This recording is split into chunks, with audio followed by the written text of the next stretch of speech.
अगर हम इस दर्शन के विषय में कुछ प्रमुख दार्शनिकों के विचार देखें तो एक क्वेश्चन पूछा जाता है, स्टेटमेंट बटलर का है। वो कहते हैं यथार्थवाद संसार को सामान्यतया उसी रूप में स्वीकार करता है जिस रूप में वह हमें दिखाई देता है। ये किसने कहा? बटलर ने। यथार्थवाद संसार को सामान्यतया उसी रूप में स्वीकार करता है जिस रूप में वह हमें दिखाई देता है। इसी तरह से स्वामी राम तीरथ, इनका भी पूछा जाता है यथार्थवाद का अर्थ, ठीक है, उस विश्वास अथवा सिद्धांत से है जो संसार को वैसा ही मानता है जैसा वह हमें दिखाई देता है, अर्थात संसार केवल एक नैसर्गिक घटना मात्र है। ठीक है, तो इसको याद रखिएगा, स्वामी राम तीरथ और बटलर।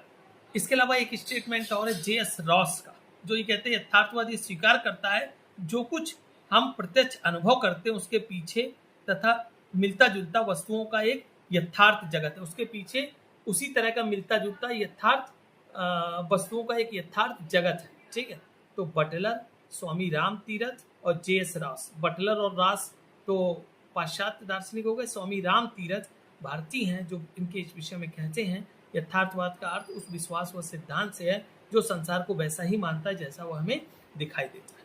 ठीक है, तो ये इनकी तत्व मीमांसा, ज्ञान मीमांसा, आचार मीमांसा हो गई। अब हम आते हैं यथार्थवाद के प्रमुख सिद्धांतों पर। ठीक है, इनके प्रमुख सिद्धांत क्या है? नंबर 1, ये ब्रह्मांड पदार्थ जन्य है, ये इनका एक प्रमुख सिद्धांत है। ठीक है, और ये भौतिक संसार ही सत्य है, इससे परे कोई आध्यात्मिक संसार नहीं है। आत्मा परमात्मा कोरी कल्पना के विषय है और मन जगत की वस्तु है। ठीक है, ये मनुष्य संसार को सर्वश्रेष्ठ पदार्थ मानते हैं क्योंकि ये मन या मस्तिष्क को भी एक इंद्रिय मानते हैं और मन मस्तिष्क के द्वारा भी व्यक्ति जो वस्तुओं का ज्ञान प्राप्त करता है और वस्तुओं का ज्ञान प्राप्त करके उसने उन वस्तुओं को अपने सुख में यूज किया है, अपने सुख में यूज किया है, इसलिए वो सर्वश्रेष्ठ पदार्थ है। मतलब जितने भी पदार्थ हैं, जो प्राणी जगत भी है उसमें भी सबसे प्राणी कौन है? मनुष्य।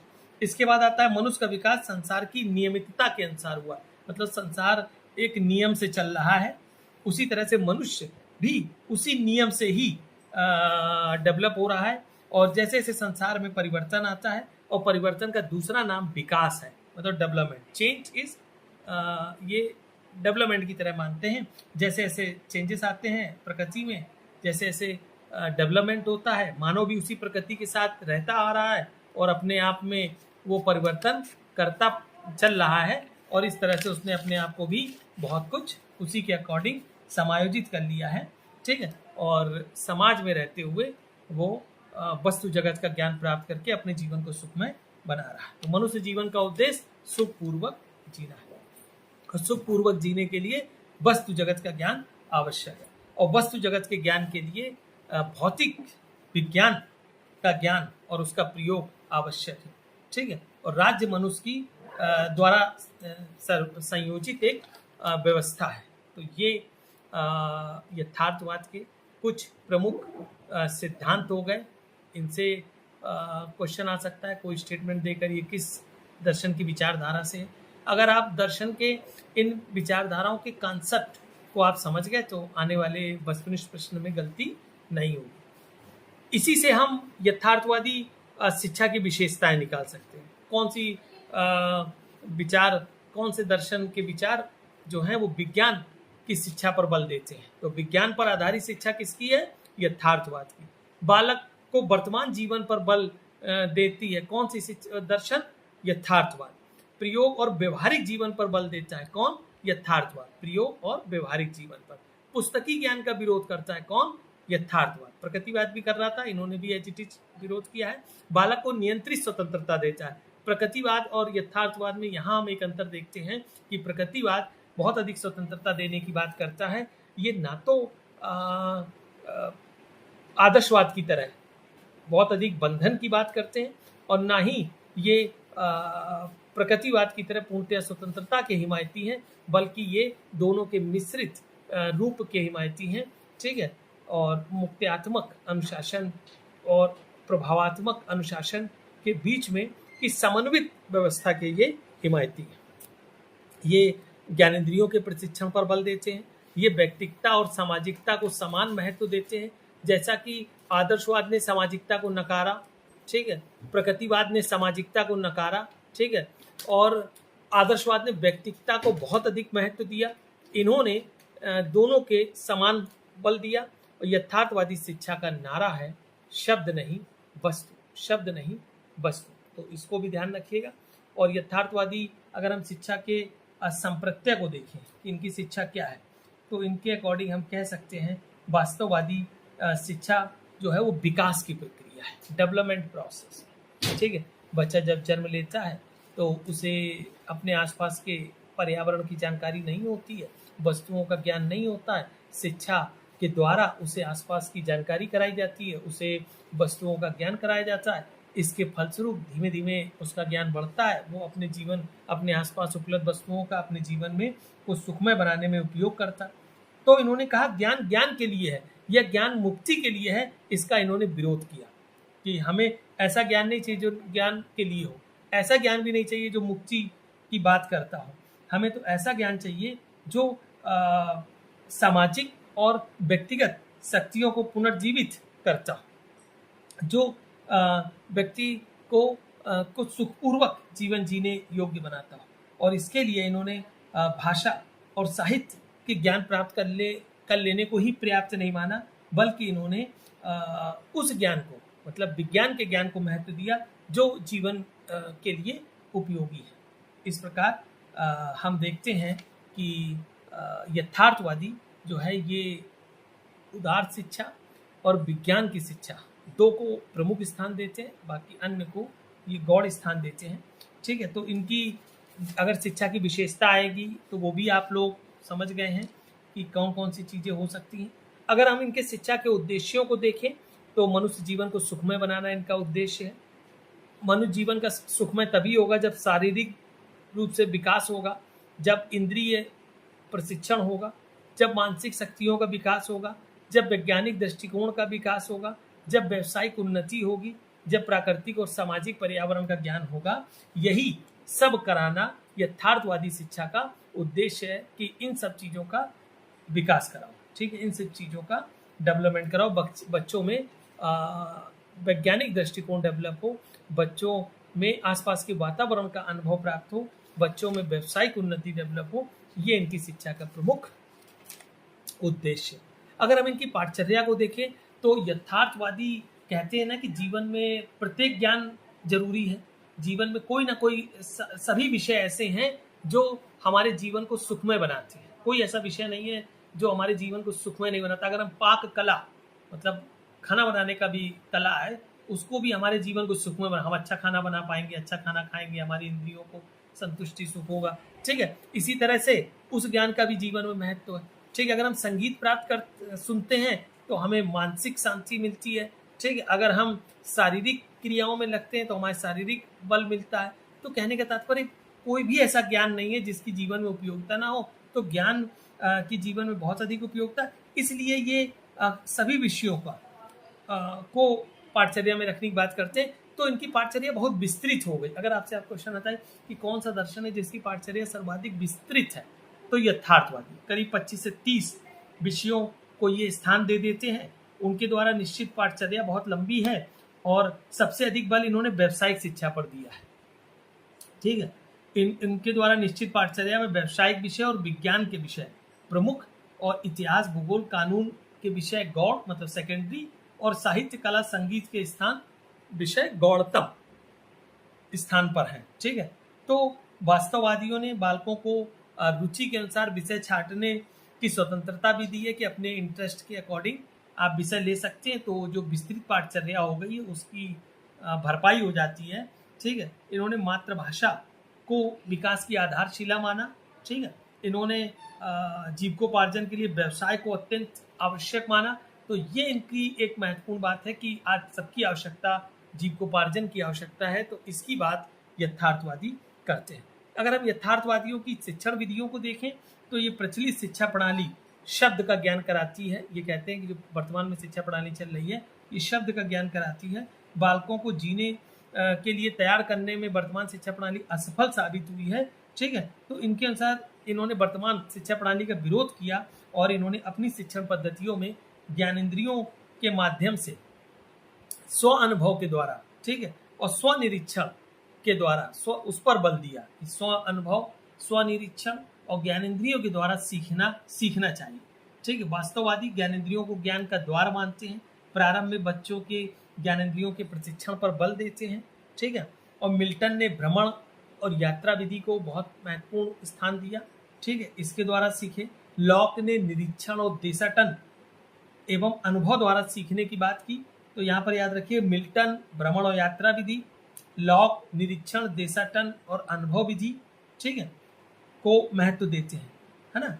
और कमेनियस का आपको याद ही है ना, बेकन का आपको याद ही है, आगमन विधि, ठीक है। वास्तववादी वस्तुओं की अनुभूति का आधार मानते हैं, इसलिए हर चीज का अनुभव कराना है। अनुभव किससे होगा? इंद्रियों के द्वारा।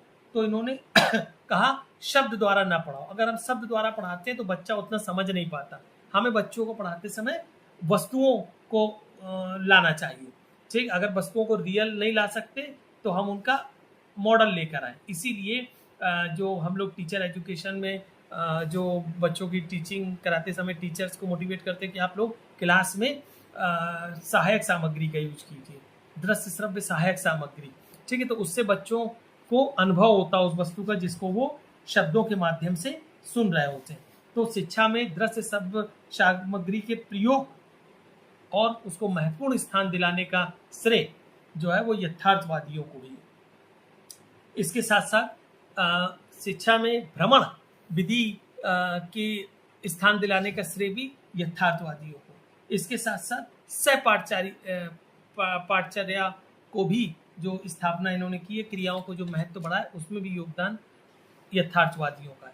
इसके साथ साथ एक ही जो सहसंबंध विधि थी, ठीक है, सहसंबंध विधि, उसका भी शिक्षा में जो महत्व बढ़ा उसको भी स्थापित करने वाले यथार्थवादी हैं, ठीक है। इसके साथ साथ जैसे कि प्रकृतिवादियों ने कुछ शिक्षण सूत्र दिए थे, उसी तरह से यथार्थवादियों ने भी शिक्षण सूत्र दिए। वहां पर सरल से जटिल की ओर, मूर्त से अमूर्त की ओर, है ना, स्थूल से सूक्ष्म। यहाँ पर ज्ञानेंद्रियों द्वारा ज्ञान, शिक्षा मातृभाषा के माध्यम से हो, ज्ञान को रटाया ना जाए, बच्चों को अनुभवों द्वारा सिखाया जाए, मूर्त से अमूर्त की ओर बढ़ा जाए, ठीक है। और इस तरह से इन्होंने भी बच्चों को सीखने में बहुत सारे शिक्षण सूत्रों का प्रयोग किया है। बालकों को अभ्यास का अवसर देने की बात की है, ठीक है। तो इनकी शिक्षण विधियां जो हैं वो शिक्षा में बहुत महत्वपूर्ण रखती हैं, है ना। तो इन्होंने इनका कंट्रीब्यूशन टीचिंग मेथड में, है ना, सीखने में स्व अनुभव विधि द्वारा पर जो बल दिया है वो इनका एक बहुत बड़ा योगदान है। अगर अनुशासन की बात करें तो फिर हम बात करेंगे इसी बात पर कि ये चाहते ना तो बच्चे पूरी तरह से अनुशासित रहें और ना बच्चे पूरी तरह से स्वतंत्र रहें, बल्कि उसका मिला जुला रूप रहे। ये कहते हैं कि वो बच्चा अनुशासित है जो कठिनाइयों से भागकर पलायन नहीं करता, बल्कि अपने को उस योग्य बनाता है कि कठिनाइयों के आने पर उस पर विजय प्राप्त कर सके। तो इस प्रकार हम देखते हैं कि इनके जो अनुशासन है वो किसी भय द्वारा स्थापित नहीं है।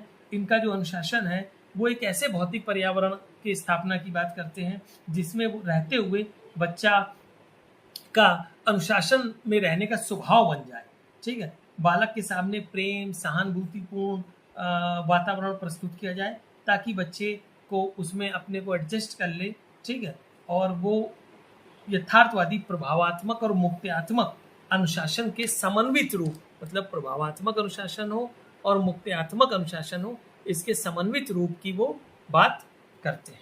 इसके बाद अगर हम शिक्षक देखें, यथार्थवादियों के अनुसार शिक्षक की क्या स्थिति है, तो हम देखते हैं कि इन्होंने शिक्षक को उतना महत्वपूर्ण स्थान नहीं दिया जितना कि आदर्शवादी देते हैं, और उतना गौड़ स्थान नहीं दिया जितना कि प्रकृतिवादी देते हैं, बल्कि इन्होंने आदर्शवाद और प्रकृतिवाद के बीच में शिक्षक का स्थान निर्धारित किया है। शिक्षक से ये अपेक्षा की है कि वो बच्चों को उनके सीखने में इन्वायरमेंट प्रदान करें और विषय वस्तु को ज्ञान कराएं और वस्तुओं के माध्यम से ज्ञान कराएं, ठीक है। और उनको ज्ञानेंद्रियों से सीखने के अवसर प्रदान करें, ठीक है। बालक को ऐसे अवसर प्रदान करें कि वो स्वयं निरीक्षण कर सके, स्वयं निर्णय ले सके, नवीन तथ्यों की खोज स्वयं कर सके, ठीक है, स्व अनुभव से सीख सके। अध्यापक को ये जानना चाहिए कि बच्चों को किस समय क्या कितना और कैसे पढ़ाना चाहिए।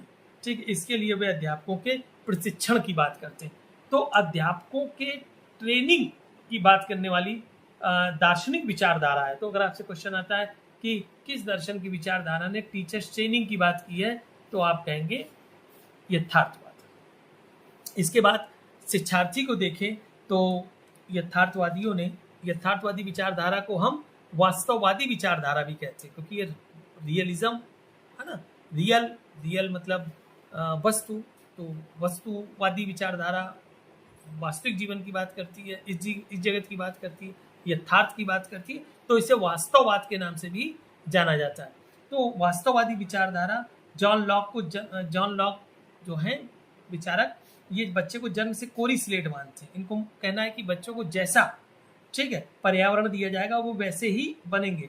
कमेनियस ने भी इस बात पर बल दिया है, बालकों के साथ प्रेम, सहानुभूतिपूर्ण व्यवहार किया जाना चाहिए और उसकी शारीरिक मानसिक क्षमताओं वो उनकी रुचियों के अनुकूल उनसे कार्य कराए जाने चाहिए। इस प्रकार वास्तववादी बच्चों के प्रति सजग हैं और उनकी आवश्यकताओं को ध्यान में रखकर ही उसकी शिक्षा का विधान करते हैं। इस दृष्टि से शिक्षार्थी ही शिक्षा प्रक्रिया का केंद्र होना चाहिए, है इनकी यथार्थवादियों की है। तो शिक्षा में शिक्षार्थी की भी बात हो गई। अब बात करते हैं विद्यालय की। ठीक है, जैसा कि अभी चर्चा हुई कि कुछ यथार्थवादी विद्यालय की आवश्यकता नहीं मानते। ये तो कहते हैं कि विद्यार्थियों को स्कूल की कोई आवश्यकता नहीं है, वो भ्रमण करें, यात्रा करें या प्राइवेट ट्यूटर द्वारा सीखें, मतलब प्राइवेट ट्यूशन करें और वही शिक्षा के सर्वोत्तम साधन है। इसके विपरीत अधिकतर यथार्थवादी जो हैं वो स्कूल और कक्षा शिक्षा के महत्व को स्वीकार करते हैं। उनका मानना है कि स्कूल समाज का दर्पण है, समाज का यथार्थ चित्र प्रस्तुत करता है। स्कूल में न केवल उन सभी क्रियाओं को आयोजित करना आवश्यक है जो समाज में चल रही हैं, तो इनके अनुसार विद्यालय में उन सभी क्रियाओं का आयोजन किया जाना चाहिए जो समाज में चल रही हैं। इन क्रियाओं में भाग लेकर बालक यथार्थ जगत की वास्तविकता का अनुभव कर सकता है। ठीक है, और अपना अनुकूलन भी तदनुसार कर सकता है। ठीक है, और आवश्यकताओं की पूर्ति के लिए भिन्न भिन्न प्रकार के विद्यालयों की स्थापना की बात ये करते हैं। तो ये है कि ये जो विद्यालय वातावरण की स्थापना की बात करते हैं वो इस तरह से हो जहां सामाजिक क्रियाओं को कराया जाए, विद्यार्थियों को स्व अनुभव द्वारा सिखाया जाए, विद्यार्थियों को निरीक्षण करने का अवसर दिया जाए और शिक्षक उनकी सहायता करने के लिए हों। और ये किसी एक प्रकार की विद्यालय प्रकार की बात नहीं करते, बल्कि कई प्रकार के विद्यालयों की स्थापना की बात करते हैं। ठीक है, और स्कूल को ऐसा साधन मानते हैं जहां व्यक्ति और समाज की आवश्यकता को पूरा किया जा सकता है। व्यावसायिक शिक्षा पर बल देते हैं, तो ये व्यावसायिक स्कूलों की स्थापना की बात करते हैं। तो अगर क्वेश्चन ये आता है कि कौन सी वो दार्शनिक विचारधारा है जो व्यावसायिक स्कूलों की स्थापना की बात करती है, जो विविध स्कूलों की स्थापना की बात करती है, तो यथार्थवाद।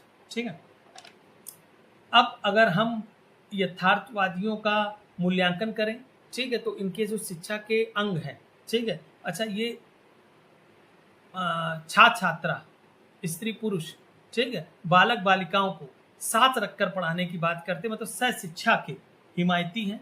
ये किसी प्रकार का लिंग भेद नहीं करते। ठीक है, इसके साथ ही ये इनकी शिक्षा जो है वैज्ञानिक है, इनकी शिक्षा वस्तुनिष्ठ है, इनकी शिक्षा उद्योगों से संबंधित है, इनकी शिक्षा व्यवसाय से संबंधित है।